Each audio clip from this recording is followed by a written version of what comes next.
It is an amazing day for Yu-Gi-Oh! As we get to kickstart this YCS 2020 Summer Cup with Salamangreats versus Orcust. It almost feels like we're going to be taking 2019 and bring it into 2020 with these two awesome decks in this Summer Cup. And while we're here, let's actually speak about what this tournament exactly is. The YCS Summer Cup is a 16 deck bracket, single elimination to see which one of these decks will dominate the summer. As always, I want to give a special thanks to my judges, my players, my editors, and of course you guys for watching, liking, and sharing this content. Salamangreat versus Orcust is going to be an exciting match, and I hope to take you guys through the entire journey of the YCS Summer Cup.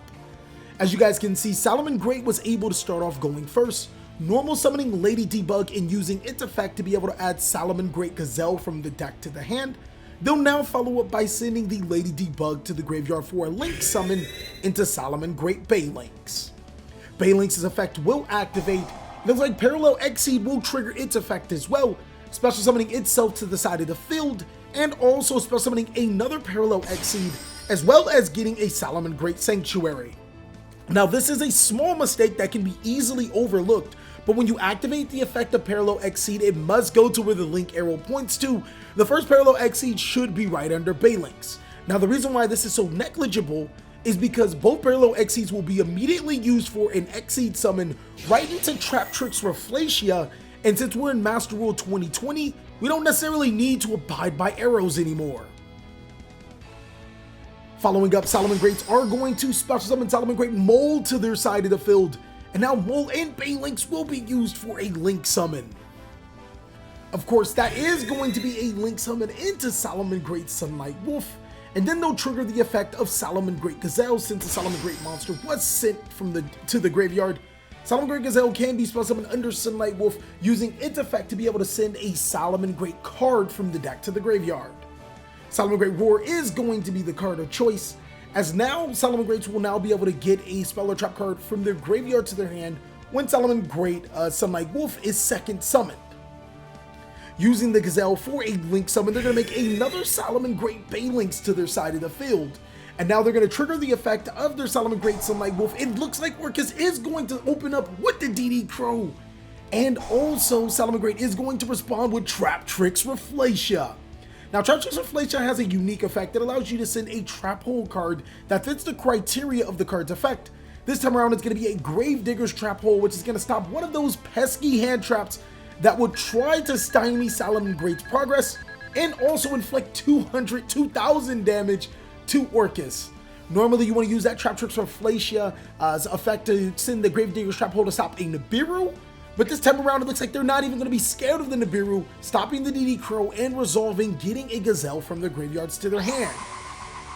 Following up, it looks like a Salamangreat Sanctuary. It will be used on the Salamangreat Sunlight Wolf, changing a Sunlight Rifle into another Sunlight Wolf to be able to add a Salamangreat Rage from the graveyard to the hand. So Salamangreats are all set up. Their game plan is to make that self-contained engine to go.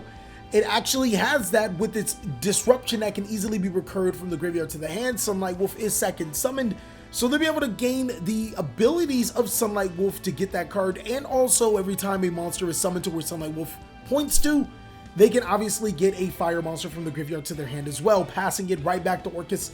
They're going to have their problems with them, as we know they have to play through a Salamangreat Rage or a Roar, and whatever Salamangreat has else in store for them. So going into that in-phase Orcust play sequence should probably look at baiting the face-down Salamangreat Roar, and then finishing up with some other plays. Traptrix Rafflesia could be live, but most Salamangreat decks don't play anything else. Going into that main phase one, they're going to start off with Orcust Brass Bombard. Brass Bombard will be used into a link summon that's going to go ahead and make a link Karibo to their side of the field, and now they can trigger the effect of Brass Bombard in their graveyard. They will do so using the effect of Brass Bombard. It looks like Traptrix Rafflesia is going to activate its effect. That's going to send from their decks to the graveyard another Gravedigger's Trap Hole. What is going on here? As Orcust will now take 2,000 more damage and have their Orcust monster negated in the process. All of this, they're at half life points without even entering their battle phase. This is completely madness. Salamangreat is taking complete control over this game. As Orcust is thinking about its next play, they will use Monster Reborn to special summon a monster from the graveyard to the side of the field. But unfortunately, we do have a little bit of a misplay that wasn't caught by our current players. Salamangreat Sunlight Wolf is a fire monster, and the effects of Orcust Brass Bombard were used. That means even if the effect wasn't negated, Orcusts are going to be locked into only special summoning those dark monsters to the side of the field, since Orcust Brass Bombard says the turn you use the effect. Regardless, it looks like Orcust is going to make a Nightmare Unicorn, using its effect to discard a Gizmek, and this is what the accepted game state is going to look like. Now, Nightmare Unicorn is going to be negated with a Salamangreat Roar, but the effect of Gizmek can still activate, banishing the top 8 cards from the top of the Orcust deck to be able to special summon itself to the side of the field, providing it a nice buffer. 2450 attack is stronger than what everything that Salamangreat has on their side of the field, and is a formidable monster. Now, Gizmek Orochi does have a decision. It can attempt to attack into Sunlight Wolf, meaning that it will probably stay on the field with Banelinks. It looks like they're just going to go for pure damage, destroying the Salamangreat Banelinks in the process, possibly, or forcing them to trigger the effect of Banelinks and making Salamangreat think that they may have something else in hand. It looks like that's not going to be the case, as Orcust is just going to set a card and pass their turn.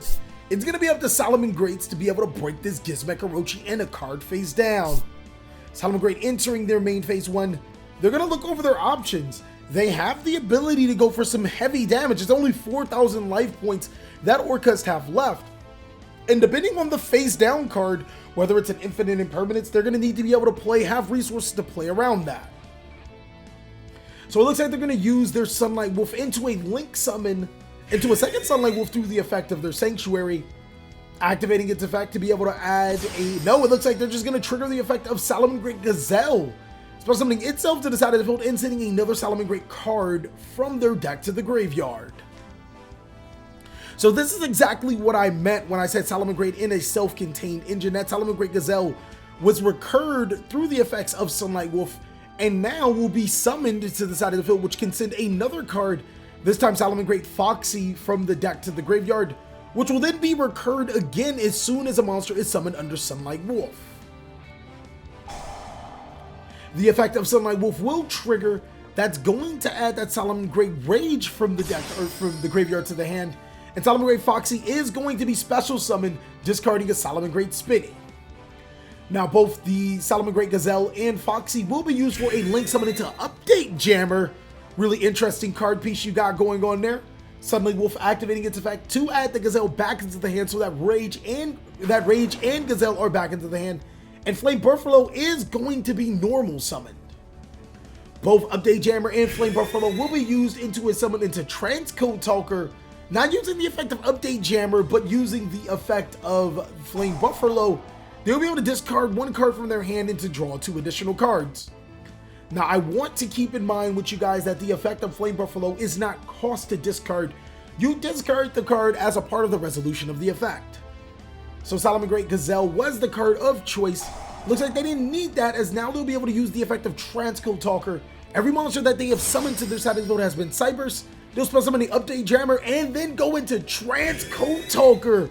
Transcode Talker can not only destroy cards on the side of the field, but it gained attack equal to one of the Link monsters on the field. Orcust is going to scoop it up. They don't have enough life points to be able to withstand the damage that Transcode Talker is going to inflict. Going into game 2, it looks like Orcust is going to start off with an orchestrated return, discarding a Brass Bombard again from the hand to the graveyard. They'll now follow up by normal summoning Scrap Recycler, using Recycler's effect to send a Mecha Phantom Beast Olion. Olion will special summon a token to their side of the field, using the token and the Olion for a Link Summon into a Scrap Wyvern. Wyvern special summoning the Scrap Recycler and destroying the Scrap Recycler. Of course, that's going to trigger the effect of Scrap Wyvern to be able to special summon a Scrap Golem to their side of the field and destroy a card on the side of the field, which was Scrap Wyvern. Scrap Golems uses its effect to special summon that Scrap Recycler back to the side of the field, and now Recycler can send that Orcust Nightmare. I know it's a lot to be going on, or a lot to say to be going on right now, as Orcust is going to follow up by using Orcust Brass Bombard, banishing itself from the graveyard. Now they're locked into only summoning dark monsters to special summon an Orcust Symbol Skeleton. But the Orcust strategy is going to be a good one right now. Their game plan is going to be able to make that IP Masquerena with the Ningirsu in graveyard that gives them 2 disruptions. Their hand traps provide more disruptions, and this deck will constantly gain advantage. As Galatea is going to be link summoned, then the effect of Symbol Skeleton to spell summon Orcust Nightmare Ningirsu on top of the Galatea.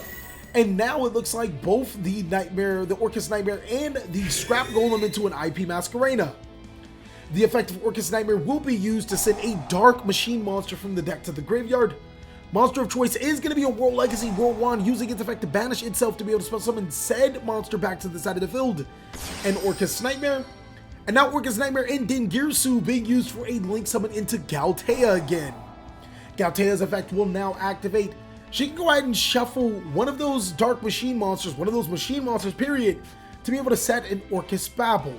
Now her Orcust Babel can be activated during the turn since it's still Orcust's main phase. That will turn all of those Orcust monsters into quick effects. It looks like it's going to be the end of Orcust's turn. They're going to set up pretty well. They're going to have that disruption in Ningirsu in the graveyard. It looks like they're also going to be able to have access to a Gizmek. They can shotgun the Gizmek to their side of the field and use IP Masquerena for another link, but since they can't go into Apollosa, since they would have to use the Orcust Nightmare, I don't think they're going to do that. Salamangreat is going to start off by normal summoning Flame Buffalo, using it for a link summon into Salamangreat Baylinks. Now Baylinks and Buffalo's effects are going to trigger. That's going to allow a Salamangreat Sanctuary to be added from the deck to the hand, as well as Flame Buffalo being able to discard a Salomon or a Cyberse monster from the hand to the graveyard to draw 2 cards. So the deck is obviously going to be handed over to Orcust for them to shuffle. And now they're going to be able to draw 2 cards, discard 1 Salamangreat Foxy. The order was reversed, but the Salamangreat monster should have been discarded first before the drawing 2 cards. And now it looks like Salamangreat are going to have to figure out how to break this Orcust board. Using the effect of Salamangreat Foxy, they'll discard a Spinny to the graveyard to be able to spell summon the Foxy, use the effect of Foxy targeting Orchestrated Babel. That's going to prompt Orcust to trigger the effect of Orcust Nightmare, and use the effect of Symbol Skeleton targeting a Ningirsu. But it looks like Salamangreat have the response when called by the grave. They'll be able to banish that Ningirsu before it can ever hit the field. Orcust are going to respond with Galatea to Automation to be able to set a Orcust spell or trap card by shuffling a Banished Machine. This is crazy exciting as Salamangreat are already on their way to breaking this board. They only now have to deal with an IP Masquerena. So it looks like Orcust Crescendo is going to be set to the side of the field in favor of Orcust. Unfortunately, that card won't be used, or can't be used during this turn, but a Gizmek Orochi will be sent from the deck to the graveyard, and that monster can be summoned to the side of the field. They will lose their Orchestrated Babel, and Salamangreat is going to be looking for some type of advantage in this particular situation, using the Baylinks and the Foxy for Salamangreat Sunlight Wolf. That's going to prompt the IP Masquerena to link off the Galatea and the Masquerena to be able to special summon a Link monster. That monster of choice is going to be a Nightmare Phoenix, discarding a Nibiru from the hand to be able to shuffle in the Salamangreat Sunlight Wolf. Now, it's actually good that they sent the Nibiru. It's not like they'd be able to summon it. They're locked into Dark Monsters for this turn. Salamangreat following up with Will of the Salamangreat. They'll special summon a Salamangreat Foxy to their side of the field, and then special summon a Salamangreat Spinny because they control a Salamangreat monster. Using both of those monsters for a link summon, they'll go ahead and summon a Salamangreat Sunlight Wolf to their side of the field. And since they did link summon, they can trigger the effect of Parallel Exceed. Parallel Exceed will summon under the Sunlight Wolf and summon another copy to the side of the field. It will also trigger the effect of Sunlight Wolf to add from the graveyard to the hand. Their monster of choice is going to be a Salamangreat Foxy, and it looks like the Salamangreat strategy is doing really well right now. They're going to use both Parallel Exceed for a link summon. They are going to link into, obviously, a Link 2 monster. The monster of choice is going to be an Update Jammer. Okay, so what is Salamangreat doing with this type of sauce? They don't have any current extenders to their side of the field, so they might just have to use that Sunlight Wolf and the Update Jammer for a link summon into that Transcode Talker. Transcode Talker will special summon that update jammer to the side of the field, and now both monsters will be used for another link that's going to make Access Code Talker. This card is amazing from the new set.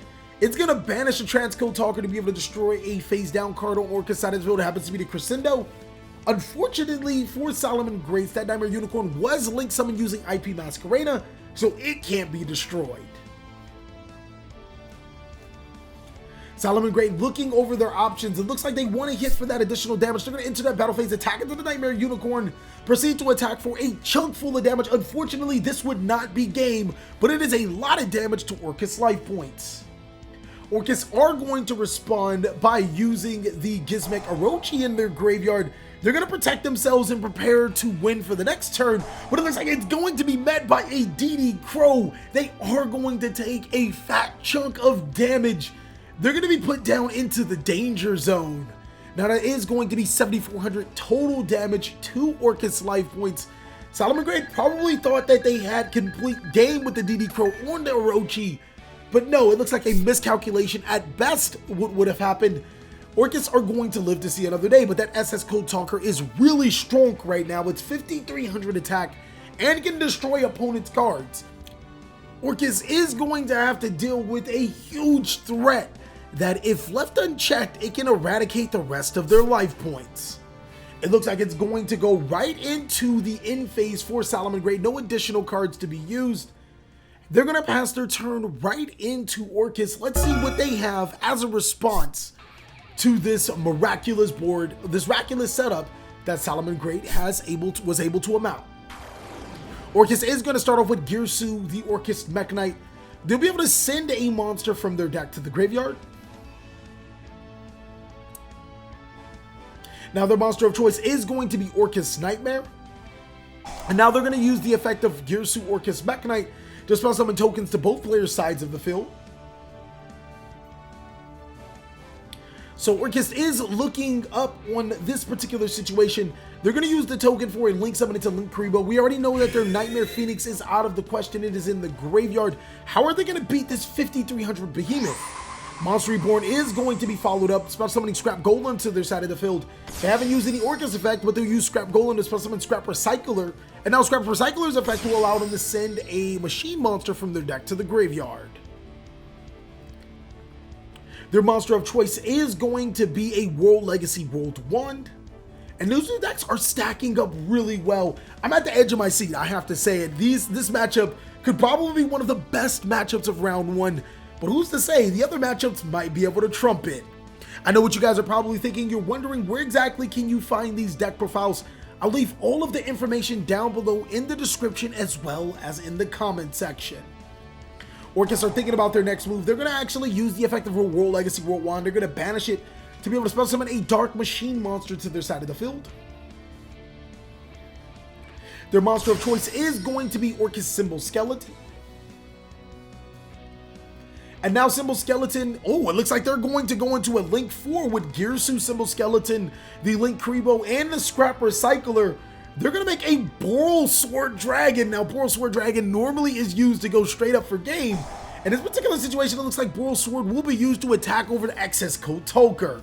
Orcust Symbol Skeleton now activating its effect. It will banish itself to be able to spell summon an Orcust monster from the graveyard to the side of the field. An Orcust monster of choice is going to be the Galtea. Now, it looks like they're going to use the Galtea for a link summon into Dingirsu, not before using the Galtea's effect to shuffle. But you guys have to remember that Call by the Grave does exist. It was activated the previous turn, so Dingirsu won't be able to activate its effect to send the Access Code Talker from the deck from the field to the graveyard. Orcust still thinking about how they can make this game amazing for them, how they can force that game 3. I think that the Girsu on top of the Galtea actually does put the icing on the cake. They may need a little more damage. I'm not 100% sure at this current time, as they are going to make the Dingirsu. And next, they're going to follow up by activating a monster in the graveyard. That would be the perfect way to finish this game off. Using the effect of their Orcust Nightmare to give their Boral Sword or their Dingirsu attack, that would be phenomenal right now. they are going to use that Dingirsu, sending a Dark Machine monster to the graveyard. That's going to boost one of their monsters' attacks. They're going to send a World Legacy World 1 to boost the Boral Sword Dragon to 3,800. Don't forget that Boral Sword Dragon also has another unique effect when it battles an opponent's monster. It can have that monster lose attack. So Boral Sword Dragon is definitely strong enough to get over this excess Code Toker. And now it looks like the Dingirsu may attack into the token. No, the Scrap Golem into the token. The Dingirsu for 26, and now the Boral Sword Dragon to attack for game, ladies and gentlemen. We are going into game 3. Orcust was able to force that. So as we look into game 3, Salamangreat is going to have the opportunity to go first. They're going to normal summon Flaying Buffalo and use it for a link summon. It's going to make their Salamangreat Baylings. This game is getting so hot. You think we can make a symphony for how much flames have been going on? Because Salamangreat and Orcust. But anyways, I asked the community, our Discord community, on which one of these decks would prevail, and it's actually surprising. They do have 56% in favor for Orcust, but this is pretty close and as balanced as you're going to get. I have to say that both of these strategies were dominant inside of the 2019 format, and even in the 2020 format, they are still kicking some competitive butt. Salamangreat now using Pot of Desires, banishing 10 cards from their deck to procure 2 more cards. That's going to be really important for Salamangreat to get as many resources as possible.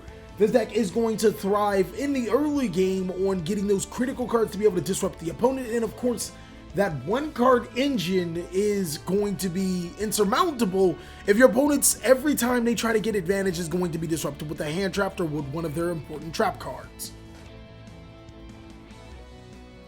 Salamangreat are going to follow up with special summoning Salamangreat Mole to their side of the field. They're going to use Mole and the Salamangreat Baylings for a link summon. Now, the monster of choice is going to be a Salamangreat Sunlight Wolf, of course. And now, since they already have that Salamangreat Sanctuary, you would think that they proceed with activating that Salamangreat Sanctuary to second summon the Sunlight Wolf. They unfortunately won't be able to get any Salamangreat trap cards from their graveyard to their hand, but the cool thing is that if they already have Salamangreat trap cards, they can be able to use them since their Sunlight Wolf is second summoned. So a second summon Salamangreat Sunlight Wolf will be on Salad's side of the field. And it looks like that might just be the end of their turn. They're probably going to set some cards face down. Be pretty content with the board that they have, almost uninterrupted. Yeah, 2 cards face down for Salamangreat. They're going to go ahead and pass their turn right to Orcust, one would assume, and let them do their thing. So Orcust are going to start off with their turn. Hold on. It looks like Salamangreat is still trying to go to the end of procedures of main phase. Orcust has not yet proceeded their turn. They're checking Salamangreat's graveyard just to verify if they have something going on. And it looks like they want to use Nibiru. This is actually going to be pretty advantageous as it does stymie the Salamangreat strategy. It prevents them from getting into that second Sunlight Wolf so easily and getting those resources back, as well as Nibiru does give a monster on Orcust's side of the field to work with their Orcust cards. So they're going to tribute all monsters on the side of the field and summon that Nibiru. Looks like Salamangreat is going to lose one of their most important monsters. They're going to be set pretty far back. Salamangreat is definitely checking what it could be doing next, going over all of its options. That Nibiru is going to hurt, and it's going to be affected, or it's going to be felt throughout the entirety of this match. Anytime Salamangreat does get Nibiru'd successfully, it puts them back in terms of strategy, because you have to remember those Salamangreat Wolves were second summoned. So now you need to find a way to get that Salamangreat Wolf, at least one of those Salamangreat Wolves, back into the extra deck to be able to second summon one back to the side of the field to be able to gain its effects.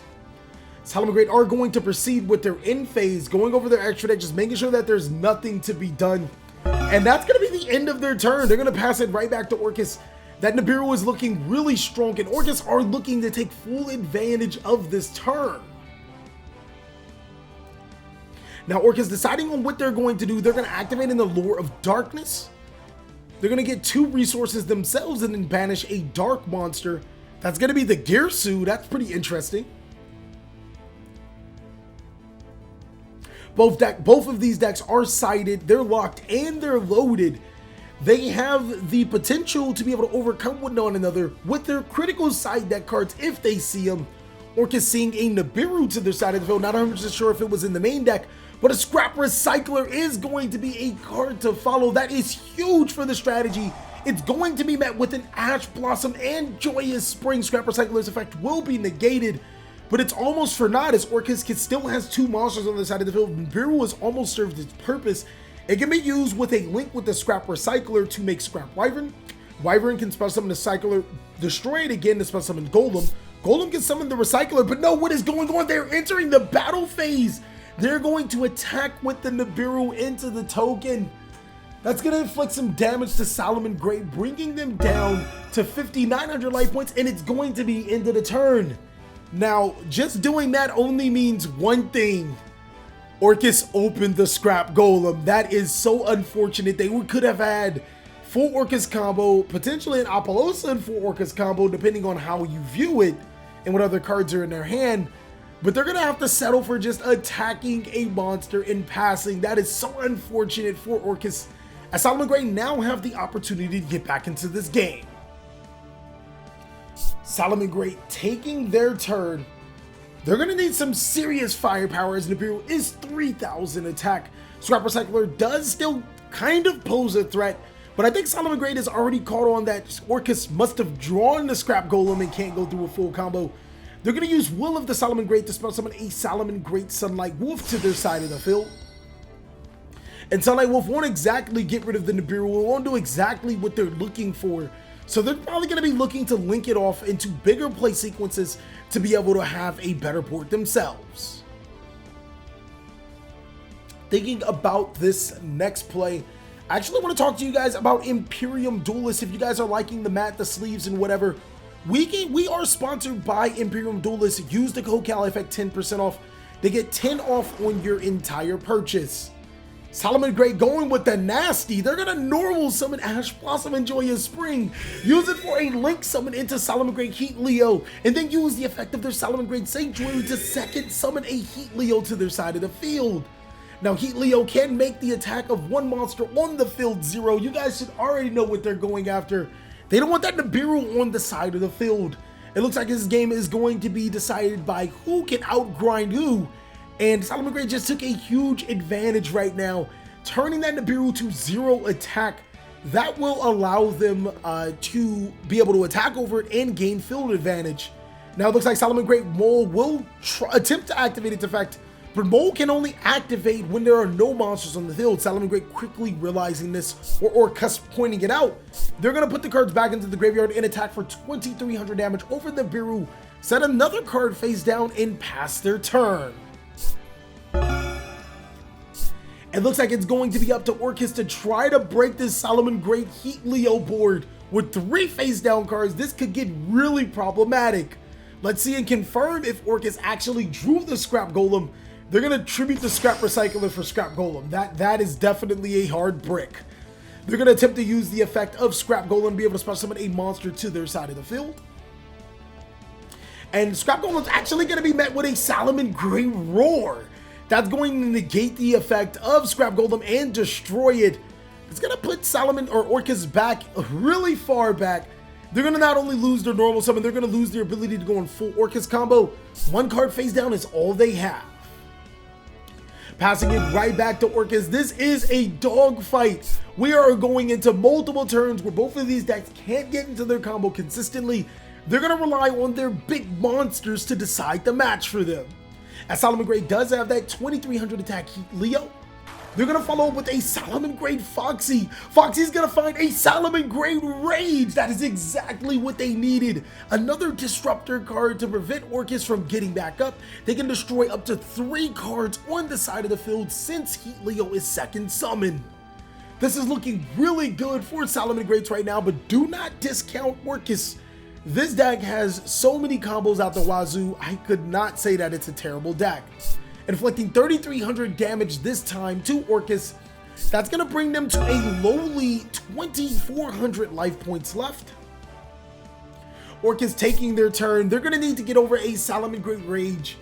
I think they have the tools to do it. They can definitely get over Salamangreat Rage and proceed with their turn. They're going to use a World Legacy Succession. They are hell-bent on getting that scrap recycler to their side of the field. Whoa. Looks like their target is going to be Nibiru? That's interesting. Maybe completely abandoning all hope. No, it looks like they're going to special summon the scrap golem to their side of the field. That's interesting, as if the scrap recycler would be special summoned, they'd at least be able to get the effect to send from deck to the graveyard, but it does not matter, as the target is going to be called by the graved. Would not matter what they have selected. Scrap Golem can't use his effects to the end of the next turn. Now a Girsu Mechanite Orcust is going to be summoned to the side of the field. It seems like Scrap or Orcust just wanted that as bait to bait the Salamangreat Rage, and unfortunately it's met with a call by the grave, but Girsu can now activate its effect to be able to send an Orcust monster from the deck to the graveyard. It looks like Orcust is playing that very well. Now, their monster of choice is going to be interesting. Maybe an Orcust Nightmare. They can still get a token to both players' sides of the field. So I think an Orcust Nightmare might be a really good idea unless they already have one in hand. They are going to send said monster from hand to, or from the deck to the graveyard. And before they can get tokens to the side of the field, it looks like Salamangreat is going to respond with that Salamangreat Rage. They're going to destroy 2 cards on the side of the field, meaning that Orcust is going to need to provide 2 monsters on their side of the field to be able to go any types of Orcust combo. It looks like Orcust is thinking about their next move. They've lost a lot of resources to this Salamangreat Rage, and a Coal by the Grave coming in clutch for Salamangreat. It looks like they're going to go ahead and use the effect of Orcust Nightmare. They can send a Gizmek to the graveyard, which will win the battle, but it looks like a Gravedigger's Trap Hole is going to be activated. That would put Orcust to 400 life points. They're going to go ahead and scoop up the game. It was exciting watching these 2019 decks bout it out.